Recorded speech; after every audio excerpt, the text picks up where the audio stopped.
I didn't forget chapter 7, even though we're out in Savannah for the weekend. And this reminds me of being in the bed with all 3 of my children huddled up around me, reading this story year after year. It's a great tradition, and I recommend it to anybody. Chapter 7 of the best Christmas pageant ever. On the night of the pageant, we didn't have any supper because Mother forgot to fix it. My father said that was all right. Between Mrs. Armstrong's telephone calls and the pageant rehearsals, he didn't expect supper anymore. When it's all over, he said, we'll go someplace and have hamburgers. But Mother said when it's all over, she might want to go someplace and hide. We've never once gone through the whole thing, she said. I don't know what's going to happen. It may be the first Christmas pageant in history where Joseph and the wise men get in a fight and Mary runs away with a baby. She might be right, I thought, and I wondered what all of us in the angel choir would do in case that happened. It would be dumb for us to just stand there and sing about the Holy Infant if Mary had run off with him. But nothing seemed very different at first. There was the usual big mess all over the place. Baby angels getting poked in the eye by other baby angels' wings, and grumpy shepherds stumbling over their bathrobes. The spotlight swooped back and forth and up and down until it made you sick to your stomach to look at it. And as usual, whoever was playing the piano pitched Away in a Manger so high we could hardly hear it, let alone sing it. My father says Away in a Manger usually starts out sounding like a closet full of mice. But everything settled down, and at 7:30 the pageant began. While we sang Away in a Manger, the ushers lit candles all around the church, and the spotlight came on to be the star. So you really had to know the words to Away in a Manger, because you couldn't see anything, not even Alice Windlekin's Vaseline eyelids. After that we sang 2 verses of O Little Town of Bethlehem. Then we were supposed to hum some more O Little Town of Bethlehem while Mary and Joseph came in from a side door, only they didn't come in right away. So we hummed and hummed and hummed, which was boring and also very hard, and before long it doesn't sound like any song at all, more like an old refrigerator. I knew something like this would happen, Alice Windlekin whispered to me. They didn't come at all. We won't have any Mary and Joseph, and now what are we supposed to do? I guess we would have gone on humming until we all turned blue, but we didn't have to. Ralph and Imogene were there all right, only for once they didn't come in through the door pushing each other out of the way. They just stood there for a minute, as if they weren't sure they were in the right place because of the candles, I guess, and the church being full of people. They looked like the people you see on the 6 o'clock news, refugees sent to wait in some strange, ugly place with all their boxes and sacks around them. It suddenly occurred to me that this was just the way it must have been for the real Holy Family, stuck away in a barn by people who didn't much care what happened to them. They couldn't have been very neat and tidy either, but more like this Mary and Joseph. Imogene's veil was cockeyed as usual, and Ralph's hair stuck out all around his ears. Imogene had the baby doll, but she wasn't carrying it the way she was supposed to, cradled in her arms. She had it slung up over her shoulder, and before she put it in the manger, she thumped it twice on the back. I heard Alice gasp, and she poked me. I don't think it's very nice to burp the baby Jesus, she whispered, as if he had colic. Then she poked me again. Do you suppose he could have had colic? I said, I don't know why not, and I didn't. He could have had colic, or been fussy or hungry like any other baby.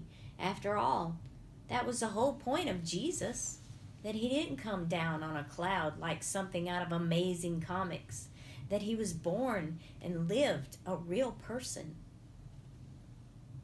Right away we had to sing while shepherds watched their flocks by night, and we had to sing very loud because there were more shepherds than there were anything else. And they made so much noise banging their crooks around like a lot of hockey sticks. Next came Gladys from behind the angel choir, pushing people out of the way and stepping on everyone's feet. Since Gladys was the only one in the pageant who had anything to say, she made the most of it. Hey, unto you a child is born. she hollered, as if it was for sure the best news in the world. And all the shepherds trembled, sore afraid. Of Gladys mainly. But it looked good anyway. Then came 3 carols about angels. It took that long to get the angels in because they were all primary kids, and they got nervous and cried and forgot where they were supposed to go and bent their wings in the door and things like that. We got a little rest then while the boys sang "We Three Kings of Orient Are," and everybody in the audience shifted around to watch the wise men march up the aisle. "What have they got?" Alice whispered. I didn't know, but whatever it was heavy. Leroy almost dropped it. He didn't have his frankincense jar either, and Claude and Ollie didn't have anything, although they were supposed to bring the gold and myrrh.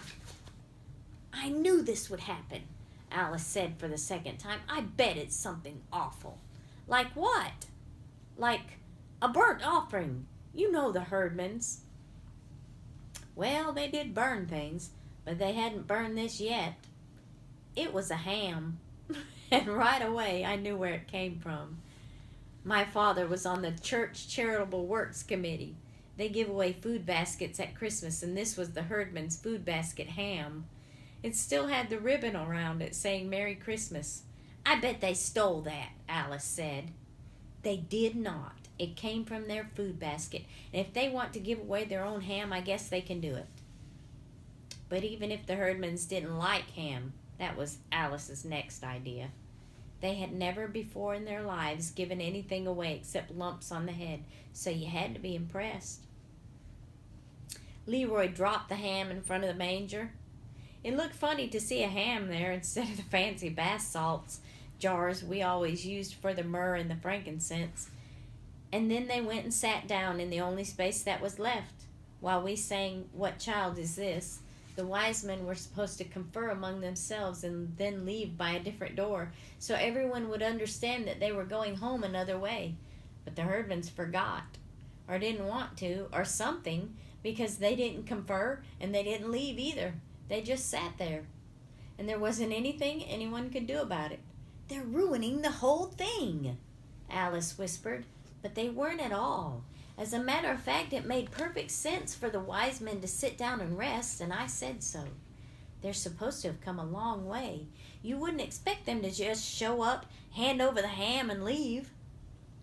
As for ruining the whole thing, it seemed to me that the Herdmans had improved the pageant a lot, just by doing what came naturally, like burping the baby, for instance, or thinking a ham would make better present than a lot of perfumed oil.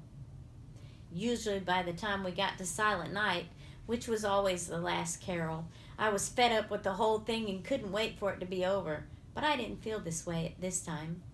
I almost wished the pageant would go on, with the Herdmans in charge, to see what else they would do that was different. Maybe the wise men would tell Mary about their problem with Herod, and she would tell them to go back and lie their heads off. Or Joseph might go with them and get rid of Herod once and for all.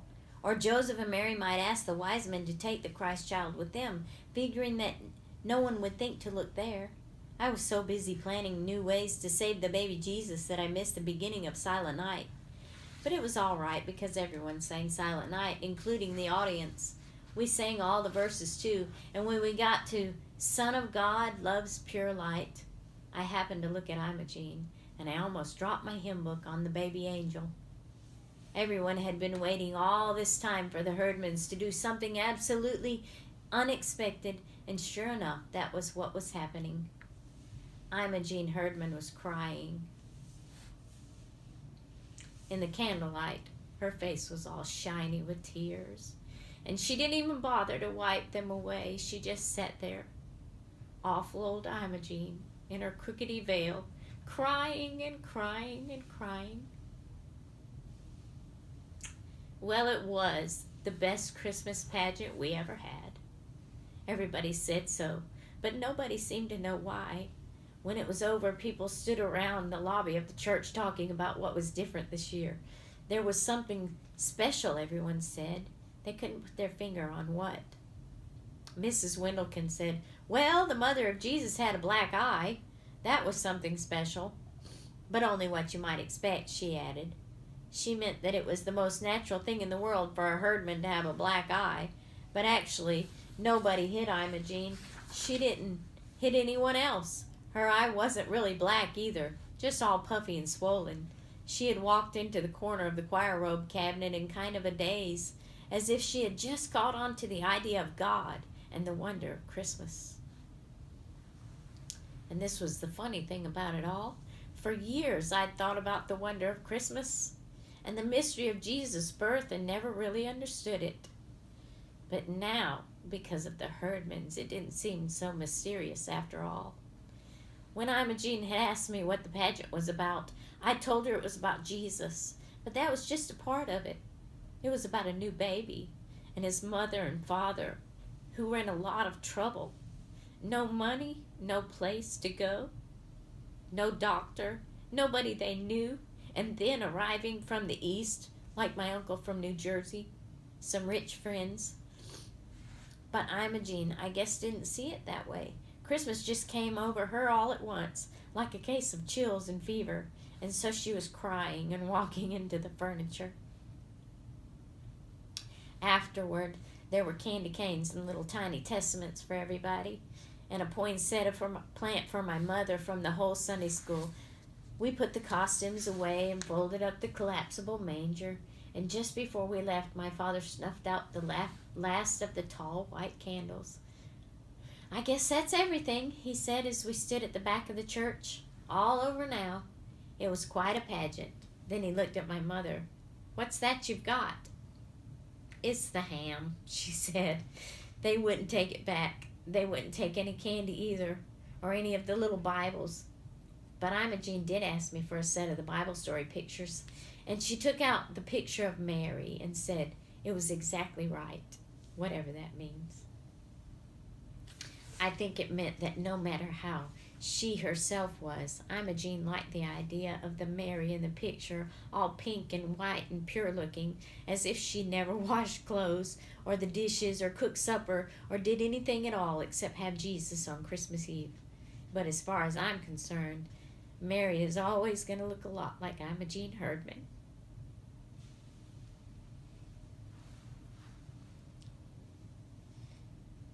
Sort of nervous and bewildered, but ready to clobber anyone who laid a hand on her baby.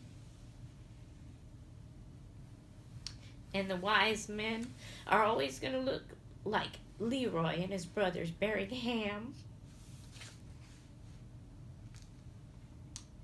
When we came out of the church that night, it was cold and clear, with crunchy snow underfoot and bright, bright stars overhead.